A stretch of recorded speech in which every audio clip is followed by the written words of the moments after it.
बिस्मिल्लाहिर्रहमानिर्रहीम, अस्सलामुअलैकुम and a very good morning public. मैं आपको खुश आमदीद कहूँगी। मैं हूँ अर्मिला हसन। उम्मीद करते हैं जी आप बिल्कुल ठीक ठाक होंगे, मज़े में होंगे, सुबह अच्छी हुई होगी और आज जुम्मा भी है, सो आप सबको जुम्मा भी बहुत बहुत मुबारक हो जी। आज का बड़ा जो कह लें जुम्मे का बाबरकत दिन होता है और अब चूँकि आपको पता है रब्बुल अव्वल भी जारी है तो दुरूद शरीफ आप ज़रूर पढ़ें, सवाब बड़ा डबल मिलता है और इसके लिए कोशिश करनी चाहिए। अगर आपके जहन में जब भी आए, चलते फिरते आते जाते कहीं भी, तो वेट कर लिया करें। इसके साथ साथ जी आपको पता है कि हम कुछ ना कुछ आपके साथ इंटरेस्टिंग शेयर करने की कोशिश करते हैं। मैं कोशिश का लफ्ज़ इसलिए इस्तेमाल करती हूँ क्योंकि आज सुबह मैंने आपको ख़बरें देनी होती हैं। अखबार जब मैं खोलती हूँ तो एक तरफ सियासतदानों के बयानात होते हैं तो दूसरी तरफ मौशी सूरत हाल होती है। अच्छी खबर ढूंढने के लिए मुझे कुछ तकरीबन 5-7 मिनट लगते हैं पूरी अखबार खोलने के बाद कि अच्छा क्या होगा, जो मैं सुबह सुबह बताऊंगी। लेकिन आज भी मेरे साथ जी ऐसा कुछ नहीं है अनफॉर्चुनेटली। अच्छी खबर ये हो सकती है जिसको हम अच्छी खबर कह भी सकते हैं, नहीं भी कह सकते। कर्जा जो IMF से मामलात हैं वो तय पा गए और शरह सूद में 2% कमी कर दी गई है। IMF के पास हम हैं, हम उस प्रोग्राम के अंदर हैं, ये एक बुरी खबर है। लेकिन अगर उसमें आवाम को उसका कुछ रिलीफ मिल रहा है तो ये अच्छी खबर है। इसको अब जैसे जो समझना चाहे वो समझ सकता है। ये मैंने हेडलाइन पढ़ी और मैंने आपको बता दी जनाब। लेकिन हर गुजरते दिन के साथ जो पॉलिटिकल सिनेरियो है उसके अंदर कुछ ट्विस्ट एंड टर्न्स आ रहे हैं। तहरीक इंसाफ और मुस्लिम लीग नून के दरमियान शदीद इख्तलाफात सामने आ रहे हैं। ये पहले कोई अभी नए इख्तलाफात नहीं है, बहुत पुराने हैं, लेकिन अब ज़रा कह रहे हैं ना एक्सप्रेसिव ज़्यादा होगी हमारी जो रहनुमा है। दोनों तरफ से जी बाहमी रंजिशें दूर करने की बजाय लफ्जी गोलाबारी चल रही है। और साथ साथ पार्लियामेंट के हवाले से बात करें जो एक बहुत ही प्रेस्टीजियस इदारा है। जब भी हम पार्लियामेंट का कोई अंदर इजलास देखते हैं, कोई भी एक्टिविटी देखते हैं, एक मछली मंडी की तस्वीर पेश होती है। जबकि कौमी असम्बली के जो कवायद व ज़वाबित हैं और कार्रवाई की जो तरीक़ाकार है उसके हवाले से भी बात कीजिए तो कायम खसूसी कमेटी का इजलास जो है वज़ीर दिफा ख्वाजा आसिफ की चेयरमैन PTI बैरिस्टर गौहर और साहिबजादा हामिद रज़ा से तल्ख कलामी के बाद हंगामी तौर पर जो कह रहे हंगामा आराई की नज़र हो गया, ये कह सकते हैं। मौलाना फजल रहमान ने कहा जी कि हमारे यहाँ इदारे और इदारों के बड़े अपनी एक्सटेंशन की फ़िक्र में हैं, ऐसा मौलाना साहब कहते हैं। और एक्सटेंशन का अमल फ़ौज और सुप्रीम कोर्ट के अंदर गलत है, तब्दीली लानी है तो निज़ाम को तब्दील करना होगा। दूसरी तरफ वज़ीर आला KP के जो हैं वो लाहौर में हर सूरत जलसा करने के ऐलान के बाद वो कहते हैं जी हम जलसा करके रहेंगे, उन्होंने ऐलान किया। और जो पंजाब की वज़ीर इत्तलात हैं अज़मा बुखारी साहिबा, उन्होंने कहा कि एक सूबे का जो वज़ीर आला है दूसरे सूबे पर चढ़ाई की बातें करके बगावत को हवा दे रहा है। ये है जी ताज़ा तरीन सूरत हाल। और दूसरी तरफ बानी PTI ने जी स्ट्रीट मूवमेंट के लिए पानी जो पार्टी है उसको तैयार रहने के हवाले से कह दिया है। अब ये क्या होगा और क्या सूरत हाल बनेगी इस सारी सिनेरियो के अंदर, जिसमें हम तहरीक इंसाफ के मुख्तलिफ अरकान की पार्लियामेंट के अंदर से गिरफ्तारियों के हवाले से बात कर रहे हैं। मुस्लिम लीग नून और दीगर रहनुमा तो आ रहे हैं। पीपल्स पार्टी सारे सिनेरियो में क्या सोचती है, क्या मौक़िफ़ है और पीपल्स पार्टी आइंदा आने वाले दिनों में, महीनों में, सालों में सियासत को किस तरफ जाता हुआ देख रही है, इस पे आज हम राय लेंगे। शहरा रज़ा साहिबा हमारे साथ मौजूद है, पीपल्स पार्टी की रहनुमा भी हैं, बड़ी जो कह लें एक अच्छी सियासतदान है जिनसे बात करने के लिए आज हमने उनको जहमत भी दी है। थैंक यू वेरी मच शहरा रज़ा साहिबा, बहुत शुक्रिया कि आपने अर्ली इन द मॉर्निंग हमें गुड मॉर्निंग पब्लिक में ज्वाइन किया। कैसी हैं आप, ठीक ठाक हैं? जी मैं ठीक हूँ, अब बिल्कुल ठीक हूँ। Thank you very much Shaila Raza साहिबा। ये जो अभी हम मुल्की सियासत की बात कर रहे हैं, जाहिर है ये वो चीज़ें हैं जो ठीक होनी चाहिए, लेकिन अनफॉर्चुनेटली विद टाइम चीज़ें मज़ीद केओस की तरफ जा रही है। कुछ ना कुछ रोज़ ऐसा हो जाता है जिसमें हम ये सोचते हैं कि जो सियासी इस्तेहकाम है इसको कम करने की बजाय इसको कहीं ना कहीं प्रोवोक किया जा रहा है, हवा दी जा रही है और उसके बहुत सारे फैक्टर्स हैं। क्या समझती हैं आप? देखिए, पाकिस्तान की सियासत जो है वो हमेशा हचकोलों की जद में रही है और अयूब खान के मार्शल लॉ से लेकर जो सियासतदान जो हैं जद पे रहे हैं, या मैं ये कह दूं कि जिस तरह लियाकत अली ख़ान साहब को शहीद किया गया, फिर बहुत सारे वाक़यात के बाद जो पूरा निशाना भरपूर लगाया गया वो अयूब का मार्शल लॉ था। और फिर भुट्टो साहब की जुडिशल मर्डर पे वो ख़त्म नहीं हुआ, बल्कि पार्लियामेंट को ताला लगा के चैन आया। और फिर 11 साल तक जिस शख्स ने सबको यरगमाल बनाए रखा इस्लाम के नाम पे, सबके नाम पर, उसके बाद एक दफ़ा फिर पॉलिटिकल पार्टीज़ आईं तो फिर वो 20-20 महीने की हुकूमतें होती थीं और उनको गिरा दिया जाता था और अपने साथ सियासतदान मिला लिए जाते थे। तो अब भी यही हुआ है। ये कोई ऐसी बात नहीं है हमारी नज़र में जो सियासत के तालिब इल्म है कि 2018 में बाकायदा ये एक जर्नल ने बयान दिया कि हम थर्ड ऑप्शन के तौर पर लाए क्योंकि 2 पार्टीज़ हमें अच्छी नहीं लग रही थी। तो अब सारा मसला ये है कि ठीक है, आप किसी भी तरह अब पॉलिटिकल पार्टी बन जाइए, किसी भी तरह अब आप पॉलिटिकल पार्टी बन जाइए। जब आप पॉलिटिकल पार्टी बन जाएंगे, आपकी हवा चलाई गई, 27 साल तक RTS बिठा के आपको लाया गया, तो अब आपका काम है कि अब आप अपने आप को प्रूव करें कि आप पॉलिटिकल हैं। आप जलसों में खड़े होकर ख़वातीन को, अपने मुल्क के इदारों को इस कदर गंदी ज़बान इस्तेमाल करेंगे। उसके जवाब में जो हुआ कि पार्लियामेंट से और पार्लियामेंट लॉजेस से गिरफ्तार किया गया, उसको मैं कंडेम करती हूँ। हम उस वक्त भी कंडेम कर रहे थे जब मौलाना सलाउद्दीन जो थे JUI के, और वो पार्लियामेंट लॉजेस में थे, उनके कमरे में घुस गए थे सारे PTI के दौर में। उनके पाँव का अंगूठा का नेल निकल गया था, उनकी दस्तार उछाली गई थी। हमने उस वक्त भी मना किया था। हम उस वक्त भी कह रहे थे कि वज़ीर आज़म को घर भेजने का सिलसिला बंद किया जाए, पनामा पे करो, अकामा पे निकालो। फिर उनकी साहबजादी जो इस वक्त CM है, उनके ऊपर केसेस बने। फिर जब वो कराची आई तो कराची में जब वो अपने हस्बैंड के साथ होटल में थी, उनके कमरे में घुसा जाना, तो ये सारा चादर, चार दीवारी, पार्लियामेंटेरियन की इज्जत, ये सब खाक में मिलाई गई। हम उस वक्त भी चीख रहे थे। तो आज चीखें ज़्यादा बुलंद हैं क्योंकि अभी तक सियासी नहीं बने। हम सियासी थे, सियासत से जवाब दे रहे थे, लेकिन आज चीखें ज़्यादा बुलंद हैं।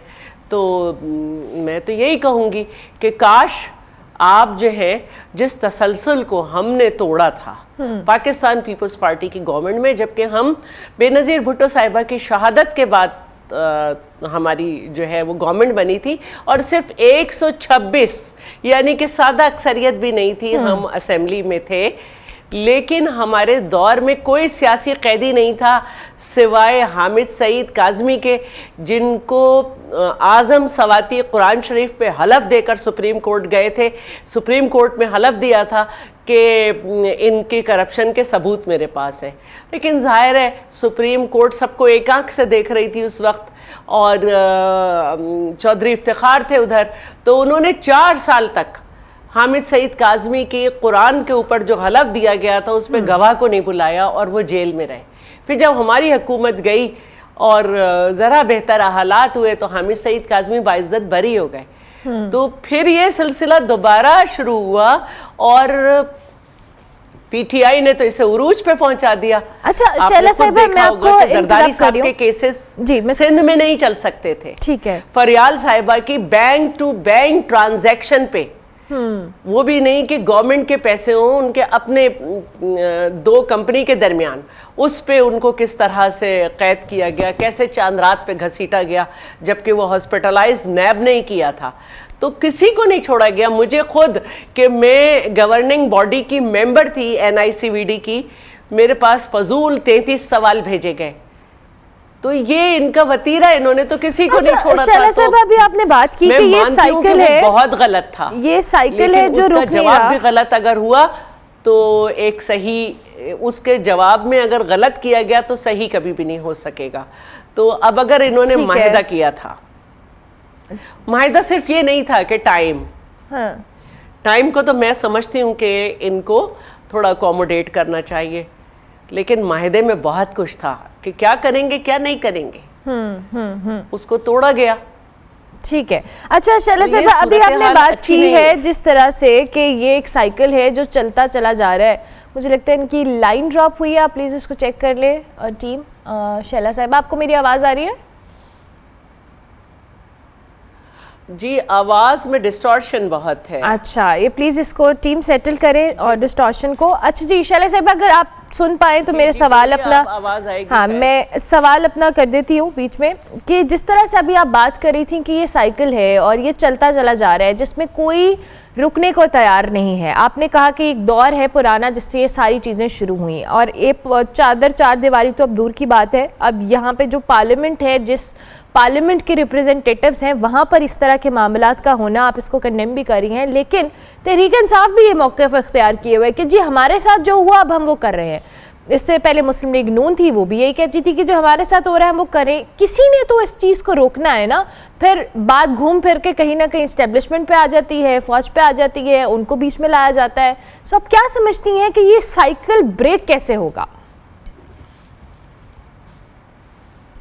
एक तो मुझे बिल्कुल बात समझ नहीं आई है, लेकिन जहाँ तक मैं बात समझ रही हूँ जी, देखिए जहाँ तक मैं बात समझ रही हूँ, मैं उस पॉलिटिकल पार्टी जो अपने आप को कहे और डायलॉग न करे उसे मैं पॉलिटिकल पार्टी नहीं समझती। गवर्नमेंट अपना काम कर रही है और जहां गलती हुई, चेयरमैन बिलावल सबसे पहले आए और उनकी एब्सेंस में नवीद कमर साहब ने हर चीज़ को कंडेम किया जो कि पार्लियामेंट पे हमला हुआ फिर से। और हमारी सबसे बड़ी तवज्जो एक गवर्नमेंट के सपोर्टर होने के हिसाब से हम चाहते थे कि हम गवर्नमेंट को पूरा मौका दें कि वो जो है, जो पाकिस्तान का परसेप्शन है IMF पे और हमारे फ्रेंड्स कंट्रीज़ जो हैं कि रियासत पाकिस्तान माहदे करके मुकर जाती है, हम उस दाग को धोएं। आज अल्हम्दुलिल्लाह आपने मुझसे बात करने से पहले उसका जिक्र किया, उसको धोने में हम कामयाब हुए। और उसके साथ साथ इकॉनमी जो है, हम बड़े परेशान थे कि बहुत इन्फ्लेशन है, वो सिंगल डिजिट में आई है। आहिस्ता आहिस्ता इसका ट्रिकल डाउन इफ़ेक्ट होगा, लेकिन ऐसे में अगर मुस्तकिल एक पार्टी सूबे पे और कैपिटल पे हमला आवर रहेगी, गलत ज़बान इस्तेमाल करेगी, यहाँ तक के अब वो कह रहे हैं कि हम अफ़गानिस्तान से खुद मुज़ाकरात करेंगे। तो मैं ये समझती हूँ कि उनका काम जो है वो एक मुस्तकिल मुल्क को जो है अनसर्टेनिटी में धकेलना है और ये बहुत गलत रिवायत डल रही है और इसको हर तरीके से कंट्रोल करना होगा। ठीक हो गया। अच्छा शैला साहिबा, ये आपने एक बात की कि ये सियासी जमात जो डायलॉग करने को तैयार नहीं है, आप उसे कंसिडर नहीं करती, लेकिन चलें अब एक पिक्चर में एक सियासी जमात एग्जिस्ट तो कर रही है, चाहे जैसी भी है। अब वो है उस सियासी मंजरनामे का हिस्सा जिसमें मुस्लिम लीग नून भी है, पीपल्स पार्टी भी है और भी बहुत सारी जमातें हैं, मेजर जिस स्टेक होल्डर्स की बात कर रहे हैं। लेकिन अब इस सियासी जमात के साथ डायलॉग करना, एक तरफ तो वो कहते हैं जी हम डायलॉग नहीं करेंगे, फिर वो कहते हैं कि जी हम इस्टेब्लिशमेंट से बात करेंगे, इस्टेब्लिशमेंट कहती है हम उनसे बात नहीं करेंगे। तो उनसे बात कौन करेगा? क्योंकि उनसे बात ना होने से जो अनस्टेबिलिटी है वो तो दिन ब दिन हो रही है और उसमें सबसे ज़्यादा शैला साहिबा आप भी एग्री करेंगी कि सियासतदानों के साथ साथ अवाम का नुकसान है। अच्छा देखिए, चेयरमैन बिलावल ने भी फ्लोर ऑफ द हाउस बात की, उससे 2 दिन पहले शायद पब्लिक ही चैनल था, उस पे मैंने ये बात की थी कि PTI को ये समझना पड़ेगा कि वो पार्लियामेंट में मौजूद हैं और पार्लियामेंट के वजूद को उन्होंने तस्लीम किया है, क्योंकि चाहे सदर का इलेक्शन हो, वज़ीर आज़म का, डिप्टी स्पीकर का, स्पीकर का, उन्होंने सब में पार्टिसिपेट किया है। उन्होंने अपने आप को लीडर ऑफ द ऑपोजिशन वहाँ पे कहलवाया है, उनका वहाँ पे चीफ व्हिप मौजूद है, वो वहाँ की लेजिस्लेशन में। तो हमें सबसे पहले असेंबली पुरसुकून करनी है, बिजनेस एडवाइजरी कमेटी में वो आते हैं जब सेशन शुरू होने से पहले, उस पर वो मुत्तफ़िक होते हैं। और जहाँ तक अचकज़ई साहब की बात है, हमारी पार्टी ने ना उनका और ना मौलाना साहब का कभी मजाक उड़ाया। हमारे लिए सबकी बड़ी इज़्ज़त है, जो एक मेंबर भी अगर किसी पार्टी का जीत के आया है हमारे लिए काबिल एहतराम है, क्योंकि उसको उसकी आवाम ने वहाँ भेजा है। हमने कभी ना अचकज़ई साहब की चादर उतार के नकल की और ना मौलाना साहब को कभी कुछ कहा।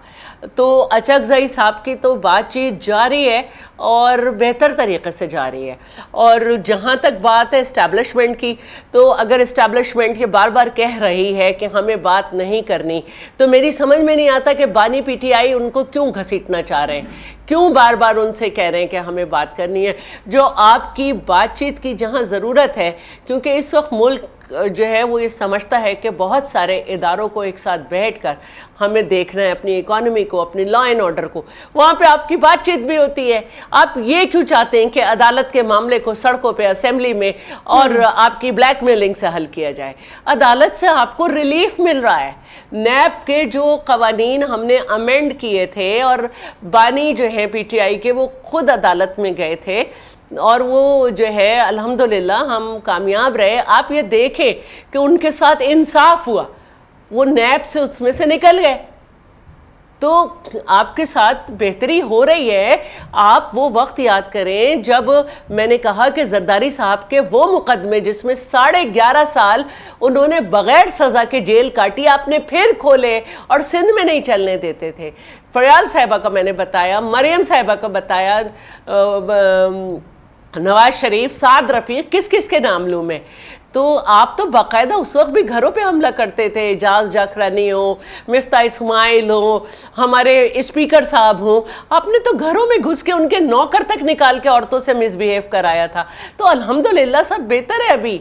हाँ, जो ख़वातीन अंदर है, जो लोग अंदर हैं, मेरी ये दुआ है कि उनके साथ इंसाफ भी हो और अदल भी हो। बिल्कुल, एंड दैट्स वेरी इंपॉर्टेंट। दो कि आप खुद एक खातून सियासतदान है और हम सब कहीं ना कहीं रिलेट करते हैं कि ऑलरेडी हम चाहे किसी भी फील्ड में है, इवन सियासतदान, तो आप लोगों की जॉब भी ऐसी है और हम ज़्यादा प्रोन होते हैं टुवर्ड्स क्रिटिसिज्म और सारी चीज़ें। बट अब ऑलरेडी चैलेंजिंग है ख़वातीन के लिए किसी भी शोबे में अपने आप को लेकर चलना और बड़े ग्रेसफुली लेकर चलना। और जिस तरह के बयानात इन ख़वातीन सियासतदानों के हवाले से दिए जाते हैं, और अभी हमने रिसेंटली देखा है। अच्छा शैला साहबा, ये जो भी अली अमीन गंडापुर साहब की तकरीर पर मैं बात कर रही थी, पहले तो खान साहब ने कहा कि जी जो कुछ अली अमीन गंडापुर ने कहा है मैं उनके साथ खड़ा हूँ, जिन्होंने उनके बिहाफ पे माफ़ी मांगी है वो हम में से नहीं है, ये भी उन्होंने कहा। लेकिन कल उन्होंने सहाफ़ियों से जब गुफ्तगू की है डियाला जेल में, तो उन्होंने कहा जी जो सहाफ़ियों से मुतल्लिक अली अमीन गंडापुर ने जोश खिताबत में ज़रूरत से ज़्यादा बोल दिया था वो गलत है, लेकिन वैसे वो सही कह रहे हैं। तो ये जो ओनरशिप है, लेकिन एक तरफ पार्टी के चंद रहनुमा माफ़ी मांग रहे हैं, दूसरी तरफ खान साहब कह रहे हैं जी मैं ओन कर रहा हूँ। ये देखिए, एक लीडर जो होता है पॉलिटिकल, उसकी बहुत ज़्यादा फॉलोइंग होती है और खान साहब वो अपनी वर्कर की तरबियत करता है, जिसको पॉलिटिकल ट्रेनिंग कहा जाता है। पहले सेकंड लीडरशिप इस बात को समझती है, फिर वो ट्रिकल डाउन इफेक्ट आता है। आप मुझे एक बात बताइए, अगर खान साहब ये कहेंगे जलसे में खड़े होके कि मरियम मेरा नाम नहीं लो, तुम्हारा हस्बैंड क्या सोचेगा? अगर वो एक मुक़द्दस रिश्ता जो मरियम साहिबा की बेटियों के बच्चे हैं और वो नानी है, जो बात ढकी छुपी नहीं है, वो अपनी बेटी किसी से छुपा तो नहीं रही, अपना बेटा किसी से छुपा तो नहीं रही। अगर वो नानी है तो माशाल्लाह अल्लाह ताला ने उन्हें ये रुतबा दिया है।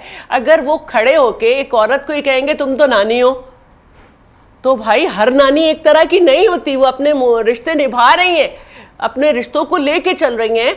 आप जो हैं ये कहें उनको इस तरह उनके कमरे में पुलिस भेज देंगे, तो फिर आपकी जो लीडरशिप है आपको खुश करने के लिए, क्योंकि वो इंतहाई नायल सीएम है, वो यही बात करेगा, आपके नक्शे कदम पे चलेगा। अगर आपकी सरबराही में हमले हुए थे कि पीटीवी पे जाओ और इस पे जाओ, आपके और आपकी सदर की गुफ्तगू जो है वो बाकायदा दिखाई गई थी, फिर आपको रिलीफ दे दिया गया था क्योंकि आप साकिब और अमीन थे। तो फिर अब आपके लोगों ने 9 मई करना था, जब आपके दौर में एक पुलिस ऑफिसर को इस्लामाबाद में शदीद ज़ख्मी किया गया था और आपने ये कहा था कि ओ आईजी तुझे मैं खुद लटकाऊंगा, तो आपके लोगों ने उस दिन एसपी को ज़ख्मी करना था। तो ये बातें आप पहले दिन तो कहें वो बुज़दिल हैं, फिर आपको एहसास हो कि नहीं जी ये तो ये हो गया, आप फिर यू टर्न ले लें। तो मेरे कॉलीग वो डॉक्टर ने उन्होंने कहा ये तो बाइपोलर है। हाँ, ये जो है जो आप रिप्रेजेंटेशन है करेंगे, जब तक लोग खुद पार्टी के जो बानी है वो चीज़ों को बेहतर तौर पे जो के लिए सेटल नहीं करेंगे तब तक हाउ कैन वी एक्सपेक्ट। अच्छा, इन द एंड शैला साहिबा, पीपल्स पार्टी की सियासत के हवाले से मैं आपसे ज़रूर आखिरी सवाल करूंगी। जाहिर है आप लोग गवर्नमेंट का हिस्सा हैं, आप लोग के पास अहम ओहदे भी हैं, लेकिन अब जो कुछ इख्तलाफात रहे पिछले दिनों हमने देखा पंजाब और उसके हवाले से, बिल्स के हवाले से, लेकिन वो भी सेटल हो गए। बिलावल भुट्टो साहब की मुलाकात भी हुई। क्या जी पीपल्स पार्टी का स्टांस है इस मौजूदा पॉलिटिकल सिनेरियो के अंदर जहाँ पे मुस्लिम लीग नून को भी मुख्तलिफ चैलेंजेस हैं दरपेश? ये आप जो एक्सपेक्टिंग लेजिस्लेशन है उसकी बात कर रही हैं? जी जी, मुझे बात जी जी जी जी, बिल्कुल बिल्कुल बिल्कुल बिल्कुल। अब देखिए, मैं एक बात कहना चाहती हूँ।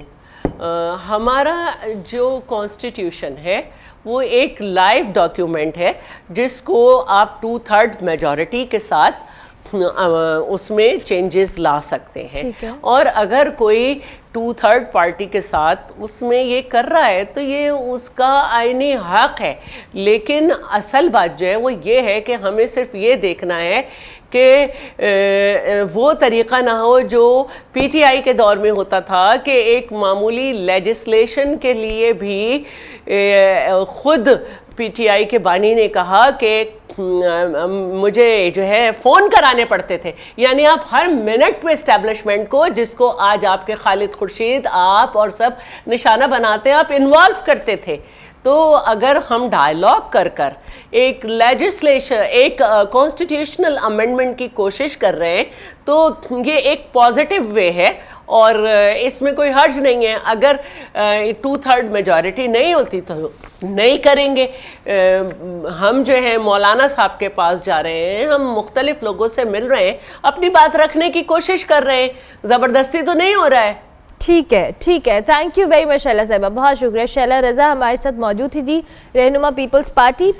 चूँकि कनेक्शन का थोड़ा इशू था, मैं पीपल्स पार्टी के स्टांस पे बात की, लेकिन उन्होंने कहा कि लेजिस्लेशन एक बेटर वे है इन सारी चीज़ों को सॉर्ट करने के साथ साथ, और उनके मुताबिक ये ट्रेंड जो है तहरीक इंसाफ की जानिब से सेट किया गया है और जब तक ये चीज़ें अपर लेवल से स्कोर या सेटल नहीं होगा तब तक मामलात बेहतरी की तरफ नहीं जाएंगे। हम ब्रेक लेते हैं, ब्रेक के बाद वापस आते हैं।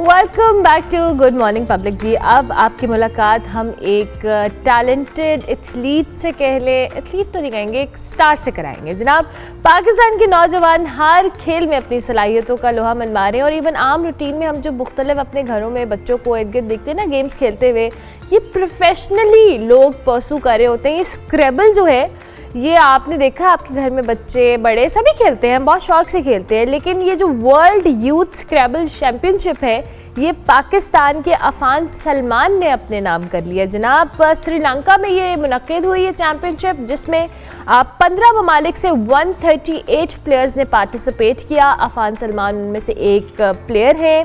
ये टाइटल उन्होंने अपने नाम किया है चैम्पियन का, जिसके नतीजे में पाकिस्तान मुसलसल 5 बार वर्ल्ड यूथ स्क्रैबल चैम्पियनशिप जीतने वाला पहला मुल्क बन चुका है। यकीनन ये टाइटल जो है पाकिस्तान को अफान ने दिलवाया है। हम ज़रूर इनसे बात भी करेंगे और थोड़ा सा इनकी इस स्क्रैबल क्रेज़ के हवाले से भी जानेंगे कि इनको कैसे शौक़ हुआ। ये सिर्फ शौकिया खेलते थे और उसके बाद इन्होंने इतने कॉम्पिटिशन्स में पार्टिसिपेट किया। वेलकम अफान, गुड मॉर्निंग, कैसे हैं आप?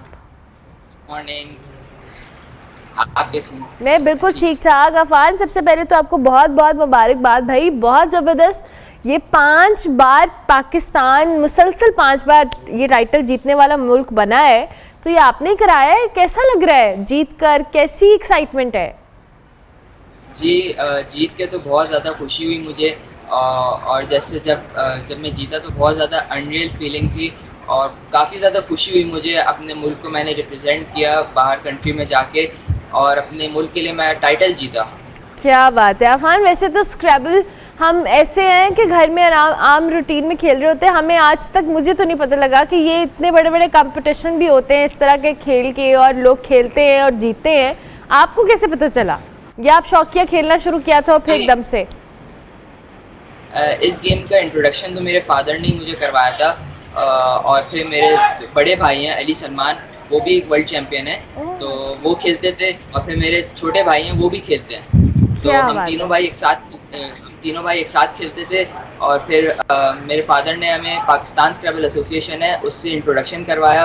तो ये जो एसोसिएशन है ये हर मंथ टूर्नामेंट्स करवाती है और आपको इंटरनेशनल टूर्नामेंट्स के लिए भी रेडी करती है और आपको मेंटर्स और टीचर्स भी प्रोवाइड करती है। तो पाकिस्तान स्क्रैबल एसोसिएशन का इसमें बहुत ज़्यादा बड़ा हाथ है मेरी इस जीत में।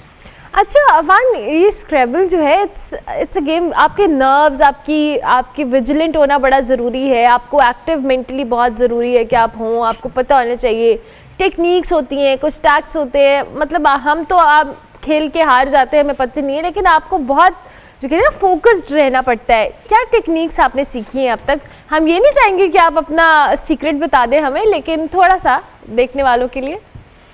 नहीं, सीक्रेट तो कुछ भी नहीं है, वो तो बस आपका गेम एनालिसिस होता है कि आपको कब कौन सी मूव खेलनी है, आपको राइट वर्ड कब खेलना है, कितने पॉइंट्स के लिए खेलना है, आपको ओपोनेंट को कितना चांस मिल सकता है उससे, तो ये सब आपको देख के खेलना होता है। और अगर वो आपने सही से एग्जीक्यूट कर लिया तो गेम आप जीत जाओगे। क्या बात है, इसके लिए वही बात है कि टेक्निक आनी चाहिए। अच्छा मुझे थोड़ा सा इस कंपटीशन चैम्पियनशिप के हवाले से बताएं, श्रीलंका में हुई, आपने पार्टिसिपेट किया, दीगर प्लेयर्स भी थे मुख्तलिफ कंट्री से, कैसा कंपटीशन था ओवरऑल हमारे साथ शेयर करो आप। जी काफ़ी कॉम्पिटिटिव फील्ड थी इसकी। 15 कंट्रीज़ में से 138 प्लेयर्स ने इसमें पार्ट लिया था, जिसमें अलग अलग एशियन कंट्रीज़ थी, अफ्रीकन कंट्रीज़ थी, सब ने इसमें पार्ट लिया and Pakistan emerge the champion. वाह, अच्छा तो दीगर प्लेयर्स जो थे मुख्तलिफ कंट्रीज से आए हुए थे, उनके साथ जब आपने कम्पीट किया, उनकी क्या टेक्निक्स, कैसा उनका खेल था, ये सारा आपको किस हवाले से एज मिला इस सारे गेम के अंदर और इस चैम्पियनशिप में? उनका गेम भी काफ़ी अच्छा था, मतलब मेरे लेवल का ही गेम था, लेकिन अब मैं जीत गया तो शायद मेरा गुड लक होगा शायद। नहीं, गुड लक तो नहीं होगा, गुड लक के साथ साथ आपकी डेफिनेटली मेहनत भी होगी, आपकी प्रैक्टिस भी होगी जो आपने की है। मुझे ये बताएं, वैसे तो घर में जब बच्चे ज़्यादा खेल रहे होते हैं ना कोई ऐसी गेम, तो पेरेंट्स डांट रहे होते हैं, क्या कर रहे हो, पढ़ नहीं रहे हो, टाइम वेस्ट कर रहे हो, ये कोई गेम है करने वाली। तो आप तो बाबा खुद कहते होंगे बेटा प्रैक्टिस कर लो, स्क्रैबल खेल लो, कुछ तो कर लो, ऐसा ही होता है? जी बहुत ज़्यादा मेरे फादर और मेरी मदर अब पुश करने लगे। जैसे हमने जीतना शुरू किया, वैसे वैसे उन्होंने हमें और ज़्यादा सपोर्ट करना शुरू किया। और हम स्टडीज़ के साथ साथ स्क्रैबल को भी हमने एक एज अ रूटीन हमने बना लिया था। और बहुत ज़्यादा हमने इसको बहुत ज़्यादा टाइम देना शुरू कर दिया एंड इसी वजह से शायद हम जीत गए। अच्छा तो अभी आपने बताया कि आपके दोनों भाई और भी खेलते हैं और आपके भाई जो सलमान हैं वो भी वर्ल्ड चैम्पियन रह चुके हैं। सो आप मुझे ये बताएं कि आप तीनों भाइयों में सबसे बेस्ट कौन है? जी हम तीनों भाई में तो टेक्निक वाइज तो मेरे बड़े भाई सबसे अच्छे हैं, क्योंकि उन्होंने सबसे पहले खेलना शुरू किया और उन्होंने ही मतलब बहुत ज़्यादा उनसे सीखने को काफ़ी मिला मुझे। तो मैं तो उनको सारा क्रेडिट दूंगा कि सारा गेम उन्होंने सिखाया और बहुत अच्छा खेलते हैं। और बाकी अगर तीनों भाइयों का कंपटीशन हो तो सबसे ज़्यादा जीतता कौन है? सबसे ज़्यादा मतलब तीनों ही जीत जाते हैं, जिसका दिन ज़्यादा अच्छा होता है तो तीनों एक दूसरे को हरा देते हैं।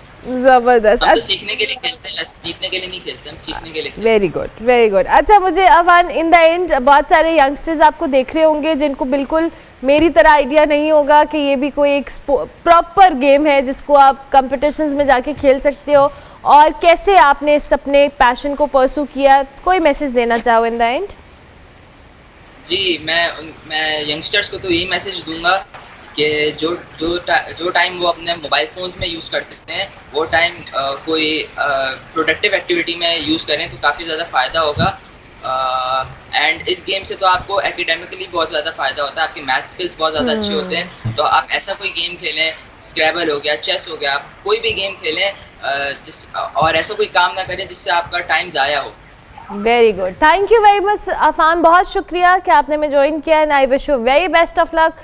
अफान सलमान हमारे साथ मौजूद थे जी। वर्ल्ड यूथ स्क्रैबल चैम्पियनशिप जो श्रीलंका में हुई, इन्होंने ये चैम्पियनशिप जीती है और विनर का टाइटल लिया है। इनसे आपकी मुलाकात करवाई, ब्रेक लेंगे, ब्रेक के बाद वापस आएंगे। आप देखते रहिए गुड मॉर्निंग पब्लिक।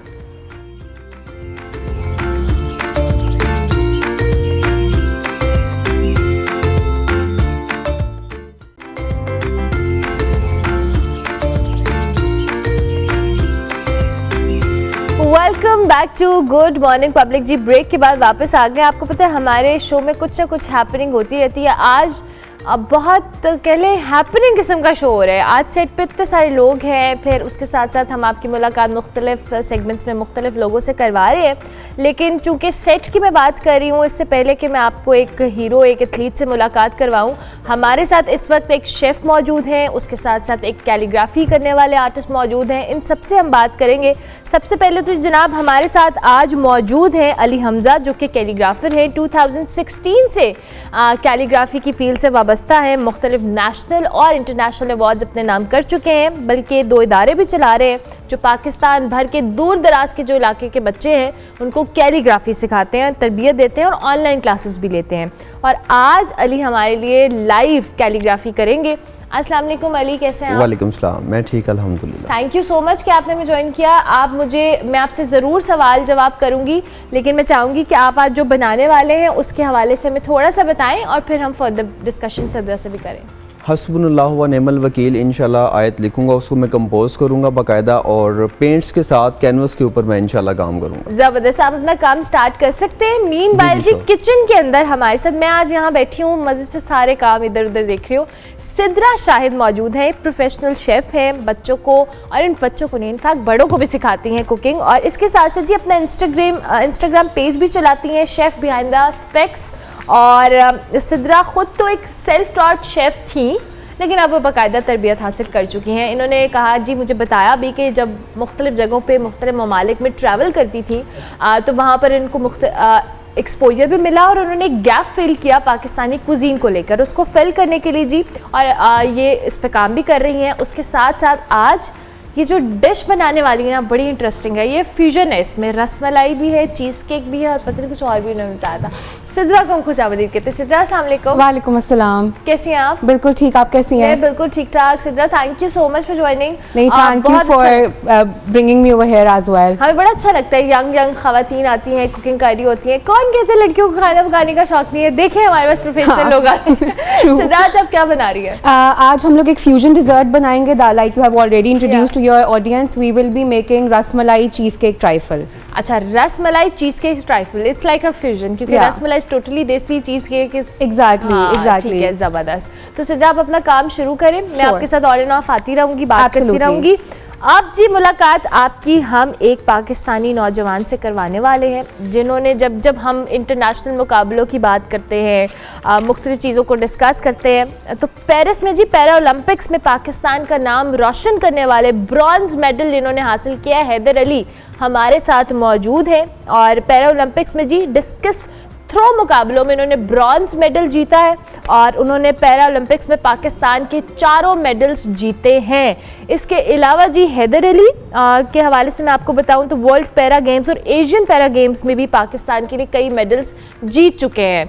और इसके साथ अफसोस की बात यह है कि हैदर अली को वो पजीराई और वो अप्रिसिएशन उनके मुताबिक नहीं मिली जो वो डिज़र्व करते थे। तो कि हम हमेशा ये कंप्लेन करते हैं। जब वो वापस भी आए थे जी पैरा ओलंपिक्स से, तो इस्लामाबाद पहुंचे तो पाकिस्तान स्पोर्ट्स बोर्ड के जो PSB के अफसरान हैं और नेशनल जो पैरा ओलंपिक्स कमेटी के अहदेदारान के अलावा कोई मौजूद नहीं था।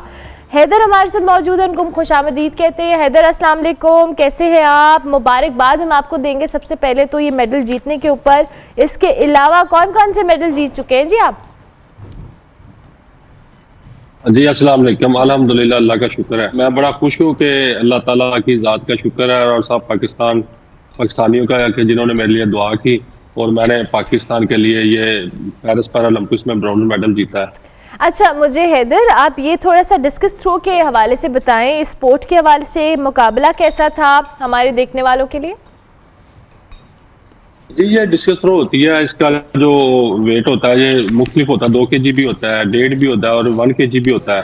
तो इसको जितनी मतलब पंजाबी जितनी दूर आप फेंकेंगे तो मतलब वो आपकी थ्रो काउंट होगी और उसकी जिसकी ज़्यादा दूर जाएगी वो सब मिले गोल्ड, उसकी ज़्यादा थोड़ी होगी सिल्वर और ब्रॉन्ज। ऐसे होता है इसका कंपटीशन। ये 3 थ्रो होती हैं, फिर जब फाइनल राउंड होता है उसमें 3 और दी जाती है। ये मुकम्मल 6 थ्रो होती है। 6 थ्रो में से जिसकी सबसे ज़्यादा आगे होगी वो फर्स्ट, सेकंड और थर्ड ज़बरदस्त। अच्छा, पाकिस्तान की जो ओलंपिक्स में रिप्रेजेंटेशन है उसके हवाले से तो हम बात करते हैं, लेकिन मैं आपसे जानना चाहूँगी कि जब खिलाड़ी आप लोग जाते हैं आपको कैसी सपोर्ट मिलती है हुकूमत की तरफ से, फेडरेशन की तरफ से या बोर्ड की तरफ से? जी, सहूलियात की बात करें तो जब फाइनल मतलब टीम जानी होती है या फाइनल कैंप लगते हैं तब तो पीएसवी पाकिस्तान स्पोर्ट्स बोर्ड या पंजाब में अगर कैंप लगे तो सारी सहूलतें मिलती हैं। लेकिन जब आउट सीजन होता है, जैसे मैंने अभी साल 2 साल अपने घर पे ट्रेनिंग किया और फाइनल कैंप लगा तो पीएसवी में जाके कुछ दिन ट्रेनिंग किया, तो उसमें मुश्किलात काफ़ी होती हैं क्योंकि मेरा जो शहर गुजरांवाला है इसे इधर ना कोई स्टेडियम है, कोई मतलब 0% सहूलत है। तो मतलब खुद ही आपने जो भी अरेंज करना है, खुद ही सेक्टर बनाना है, खुद ही सारा कुछ करना है, तो यहाँ पर बहुत सारी मुश्किलात होती हैं। मुश्किलात हैं। अच्छा, मुझे इस स्पोर्ट के हवाले से बताएं कि पाकिस्तान में ये कहाँ स्टैंड करता है, और आपने चूंकि इंटरनेशनल मुकाबलों में हिस्सा लिया है, किस तरह से लोग पूरी दुनिया के अंदर इस स्पोर्ट को फॉलो कर रहे हैं या परसू कर रहे हैं, और आपकी पार्टिसिपेशन के हवाले से भी बताएं।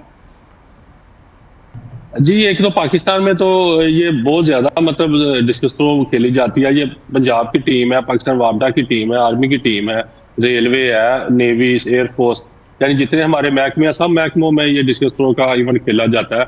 उसके बाद जब आप पाकिस्तान को प्रेजेंट करें तो जाहिर बात है पूरी दुनिया में एथलेटिक एक ऐसा इवेंट है जो पूरी दुनिया में खेला जाता है, यानी 200 कंट्रीज में ये खेला जाता है। तो इसका यानी कंपटीशन बहुत तगड़ा हाई लेवल का कंपटीशन होता है। वो डिपेंड करता है कि आप कौन से गेम्स में जा रहे हैं। जैसे पैरा ओलंपिक्स में पूरी दुनिया ने पार्टिसिपेट किया था, तो मतलब बहुत टफ कंपटीशन होता है ये। ठीक है, अच्छा कंपटीशन होता है। अच्छा हैदर, जब आप वापस आए हैं तो कोई ख़ास इस्तकबाल नहीं हुआ, ये कंप्लेन किया आपने, क्या वजह है, क्यों आप डिसअपॉइंटेड है इस हवाले से?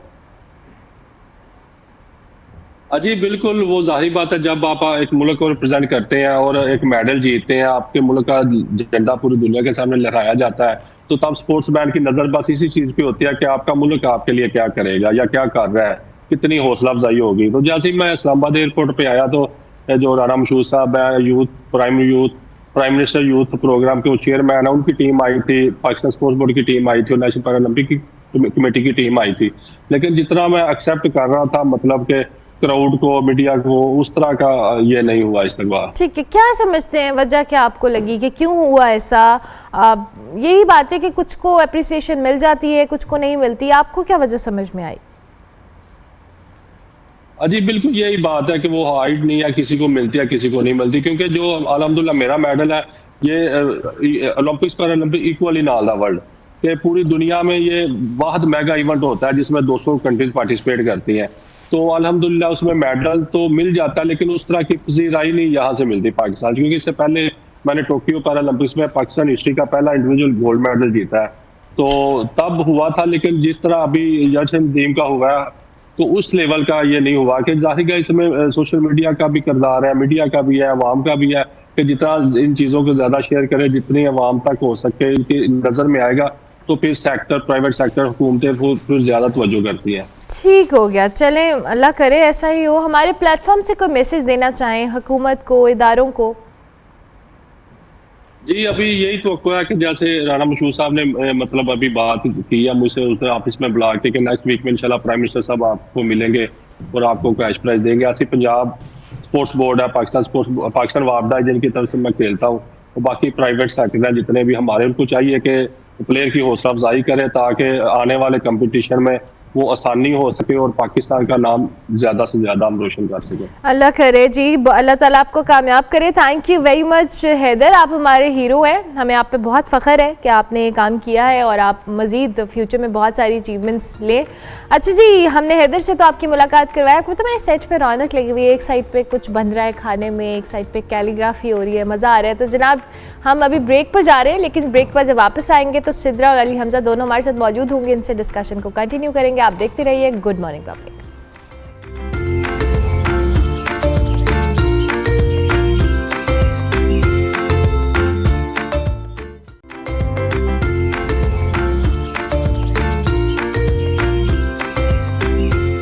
Welcome back to good morning public. जी ब्रेक के बाद मैं किचन में आ गई हूँ, मैंने सोचा कि मैं खुद आती हूँ, डिज़र्ट बन रहा है, मीठा है, लेकिन चूँकि सिद्रा हमारे साथ है, तो सिद्रा कहाँ तक पहुँची है आपकी तैयारी? ओके, सो हम लोगों ने यहाँ पर एक मिल्क का कंकॉक्शन बनाया, बिकॉज यू नो कि रसमलाई में milk is very important. Yeah. तो ये हमारा सोकिंग मिल्क है, ठीक है। जिसमें वी हैव एडेड हमारा टेट्रा पैक का फुल क्रीम मिल्क, थोड़ा सा कंडेंस मिल्क और इलायची का पाउडर। इलायची पाउडर, ठीक है। सो बेसिकली ये हमें जो कंडेंस मिल्क है ना, वो थोड़ा रबड़ी वाला फील देगा। बिल्कुल ठीक है। ठीक है। और उसके साथ हमने बनाया है अपना cheese cake rasmalai mousse, okay. जिसमें हमने डाला है फुल क्रीम का, फुल फैट का क्रीम चीज, ठीक है। With condensed milk and our whipping cream as well. Okay. ठीक है। सो whipping cream आपने कोशिश करनी है कि आप उसको ओवरनाइट चिल करें, so that it's properly filled up, so एक आपको एक अच्छा फ्लफी मूजी टेक्सचर आएगा। ये बहुत इंपॉर्टेंट हाँ, है। बिकॉज वो जब तक आप उसको ओवरनाइट नहीं रखते हैं तो वो उसमें वो मजा या टेक्सचर नहीं आता। So आपने प्लीज हैवी क्रीम नहीं लेनी, because a lot of people you know confuse heavy cream with whipping cream. हम लोग प्रॉपर whipping cream लेंगे, उसको ओवरनाइट चिल करेंगे and then we will going to whip it up to make it a mousse like consistency. Perfect. And now we have to build our ये trifle जो now. Start और साथ साथ हमें बताती रहे। अच्छा। अच्छा सॉरी, मैं आपको इंटरप्ट करी हूँ, पहले मैं साथ साथ आपसे आपके बारे में भी सवाल जी। करूंगी। मुझे ये बताएं कि सजा अब आप क्या कर रही हैं, जब आप सिखा भी रही हैं लोगों को, और इसके साथ साथ जाहिर है एक चीज़ जो आपने प्रोफेशनली परसू की है, उसमें क्या क्या चीज़ आपने सोची हुई है? अच्छा, like when I came back to Pakistan after starting, I saw कि यहाँ पर लोगों को ना फ्रेंच पेटिसिए और मॉडर्न पेस्ट्री की ना नॉलेज नहीं है, and pastry is a very evolving medium, and even when you see के बाकी जो कुजीन्स हैं around the world, even our neighbouring country as well, you will see के वो वेल नोन है दुनिया में। बिल्कुल। ठीक है, बिकॉज उन्होंने मॉडर्नाइजेशन की है। Sorry, just look at the fluffy it is. ठीक है। So I wanted to teach people here के यू नो आप कैसे अपनी चीज़ों को लेकर मॉडर्नाइज कर सकते हो using the local ingredients. Okay. And other than that I also wanted कि हम अपनी लोकल कुजीन को एलिवेट करें और उसको एक ऐसे लेवल पे लेके जाएं जहां ताकि you know people know that you know this is Pakistani cuisine and Pakistani dessert. And you know what, जब भी हम ट्रैवल करते हैं तो हमें अक्सर आप जब कहते हैं ना देसी खाना खाना है, हाँ जी। तो वो हमें इंडियन रेस्टोरेंट ले जाते हैं, चलो आओ भाई देसी खाना खिलाएं। सो या ये was वाला the first of the reason Yeah. that I wanted to you know see that, and when I came back, why I chose pastry, you were asking me that Yeah. as well, because मुझे लगा कि हमारे desserts बहुत versatile हैं, हम उसको उस level पर लेकर जा सकते हैं। Okay, that's interesting. सो अभी हम लोगों ने केक की लेयर डाली, ये नॉर्मल आपका वनीला केक है जो आपको हर ठीक है। जगह से मिल जाता है। अगर ठीक आपने है। घर पे नहीं भी बनाना तो आप स्टोर बॉट ले सकते Okay. हैं। We have added our rasmalai cream cheese smooth, और उस पे हमने चॉप्ड पिस्ताशियोज ऐड किए हैं। ओके, और अब इस पे आप फिर लेयरिंग कर रहे हो जी, केक की। क्योंकि of course trifle is all about layering, so layering is very important. अच्छा, अब आपने देखा है कि मैंने केक को क्रम्स में किया है rather then in pieces, because हमारी रसमलाई में एक दानेदार सा टेक्सचर होता है। एग्जैक्टली। सो जब ये सोक करेगा ना मिल्क को, that will going to give you the illusion of having a proper rasmalai. अच्छा, इट्स वेरी डिफरेंट, मतलब मैंने चीज केक अलग से खाया हुआ है, रसमलाई अलग से Exactly. खाई है। इट्स लाइक अ फ्यूजन, आपको रसमलाई चीज केक मूस मिल रहा है खाने को। Exactly. अच्छा, फ्यूजन में ना, like I just want to clarify one thing, it's a very tricky medium. अच्छा। यस, बिकॉज देखिए हम किसी भी चीज़ को जब फ्यूजन करते हैं ना, उसकी इंटेग्रिटी खत्म नहीं होनी चाहिए। हाँ, वैसे टेस्ट Exactly. बर्बाद नहीं होना तो चाहिए। ये नहीं होना यार। चाहिए कि आप चीज़ खा रहे हो तो आपको लगे कि यार ये तो ना What is cheese this? Cake है ना ये रसमलाई What is है। this? ये क्या तो है? इसमें ना आपके ऊपर लाइक कहते हैं ना बहुत बड़ा आपके कंधों पर एक बोझ है, that you have to keep that integrity alive, Yeah. Keeping the modernization in it. अच्छा, वैसे अब मैं बहुत अजीब सी बात करने लगी हूँ। नॉर्मली मैंने, इट्स नॉट अबाउट डिज़र्ट, मैंने एक चीज़ एक्सपीरियंस की, और बहुत सारे लोग जो पिज़्ज़ा लवर्स हैं वो ऑफेंड हो जाएंगे। I know what you're going to say. I know that. Pizza is like pineapple topping. Yes. This is the worst thing one can have. मतलब बहुत सारे लोगों को पसंद है। I know people I know. जिनको पिज्जा के ऊपर पाइनएप्पल की टॉपिंग पसंद है। Why would you do something like that to pineapple और I पिज्जा? know. अच्छा, बेसिकली यहाँ पर अगर आप चीज को देखो ना, ये आपको दिखा रहा है evolving of a cuisine in one culture. ठीक है। तो जब आपको पता है कि इटालियंस बहुत ज्यादा माइग्रेट करके गए थे यूएस में, ठीक है। एंड सिमिलरली इनका हाँ, ये मैं भी tissue देखेगा ही देख रही थी, कि you will see that when they migrated to America and different cultures में they added their own cuisine elements to ठीक इट। है, बिल्कुल ठीक जिस तरह हम देखते हैं कि हमारी कुछ चीजें डिफरेंट हैं, and then of course when you see the Indian cuisine आपको वो बहुत डिफरेंट different नजर आती है। सो basically the pineapple came, the concept came in from the Hawaiian region. Okay. Because वहाँ पे pineapple एक abundance में है and it is very widely used. Widely used. Yes. Okay. So that's how it came into being. So I think I know it's a very controversial thing to have, but But yes. it's a very controversial. Yes. But still, I don't feel the need of having pineapple topping on a pizza. When you are a pizza lover, you feel very bad about such True. recipes जो लोग try कर लेते हैं, और ये वो चीज़ है जो आपको, मुझे लगता है कि थोड़ी वही बात है कि आप बहुत बुरा सलूक कर रहे हैं। बट वही बात है कि हमने भी पिज्जा को थोड़ा तिक्का और वो कर लिया है, हमने तो चाइनीज को भी सिद्रा बहुत बुरा देसी कर दिया है हमने। सो हमारी हो गई है। Just look at the layers now. Trifle में या किसी भी नो बेक डिजर्ट में ना, it's very important that layer should be defined, and इसी को आप छोटे शॉट्स में बना सकते हो। You can make it in a full trifle bowl. So let's finish it up. अब यहाँ पर मैंने नॉर्मल व्हिपिंग क्रीम ली है, and we will going to add a very beautiful swirl on top। बहुत प्रेजेंटेबल, अच्छा प्रेजेंटेशन के साथ है। मुझे लगता है डिजर्ट की शक्ल अच्छी होती है ना, आपका वैसे दिल कर रहा होता है। I think there is a very famous saying in the culinary world that you eat with your eyes first. Yes. And it is very important when it comes to this. ये हमारे पास dehydrated rose है। Oh wow. ठीक है, because of course we wanted to keep that you know tradition alive, कि हम लोग अपनी रसमलाई को और इन चीज़ों को, जिन चीज़ों से गार्निश करते हैं, हम उसी को इसमें यूटिलाइज करेंगे। वाओ। सो ये आप, बिकॉज रोजेज एडिबल होते हैं, आप उसको अपने घर में आराम से डिहाइड्रेट कर सकते हैं। You can use it in a lot of different desserts and इन चीज़ों में शीर खुरमा हो गया, खीर हो गई। ये आप इस पे चांदी का वर्क लगाने लगे। Because of course like I said के देसी को आपने मॉडर्नाइज तो किया है, बट उस मॉडर्नाइज में we will going to give our desi touch as well. Rasmalai के ऊपर ये इतनी अच्छी लगती है वर्क, सोने का वर्क भी लगाते हैं, कुछ Yes, चांदी का exactly. लगाते हैं, तो डिपेंड्स कि आपको जो भी पसंद है। Oh wow. मैं चाहती हूँ ये शक्ल आप लोग करीब से दिखाएं, कैमरा प्लीज आप इसको। एंड बस अब इसको हम फिनिश करेंगे थोड़ा सा with the pistachio dust on the side. Okay wow, मज़ेदार लग रहा है। मैं इसको खाना चाहती हूँ, लेकिन मैं थोड़ा सब्र करूँगी और सब्र से खाऊंगी। Yes, अच्छा, नो बिग डिजर्ट्स को ये अंदर ना रेस्टिंग बहुत इंपॉर्टेंट है। हाँ। तो आपने कोशिश करनी है कि आप इसे 3 से 4 घंटे एटलीस्ट रेस्ट करें, and then you know you will be done to eat it. But you can see that how nice these are looking. Yes. You can actually see that everything is over in अब the इस platter. हाँ, ये बहुत प्यारा भी लग रहा है, और इसमें आपको चीज़ केक का फ्लेवर भी मिलेगा और रस मलाई का भी मिलेगा। Recently I got a chance to eat a rasmalai flavour की चॉकलेट। Oh, okay. भाई बहुत मज़ेदार थी। I wasn't expecting. Yeah. मैंने जब वो परचेज की था लाइक ये क्या ही होगा, लेकिन रस मलाई और चॉकलेट का कॉम्बो भी अच्छा था। So it's going to be very much you know nice and interesting. Inshallah, I'm sure that you will definitely going to like it. And Sidra मुझे अब ये बताएं कि अब हम आपका पेज जो है उसके हवाले से बताएं, जिसका नाम है chef Achha, I am available at Instagram where I advertise about my classes. Like you said, the name is Chef Behind the Specs. I was bullied because of specs, but I used it my identity. Wow.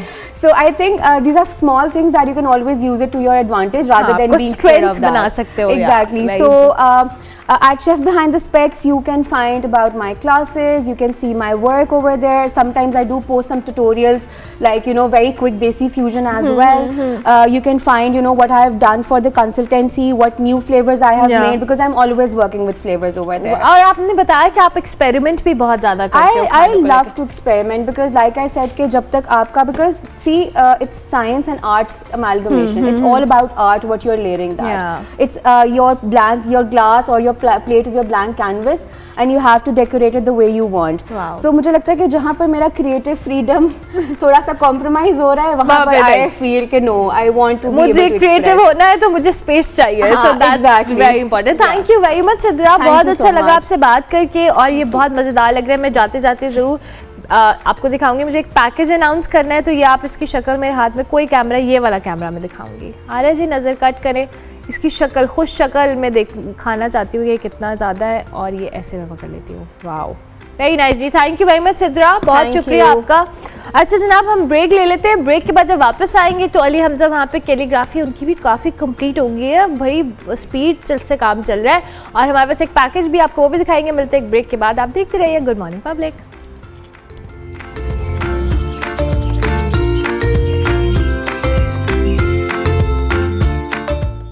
Digital media के इस तेज रफ्तार दौर में खबर वही जो बर वक्त और जामे हो, अब होंगी जदीद दौर से हम आहंग।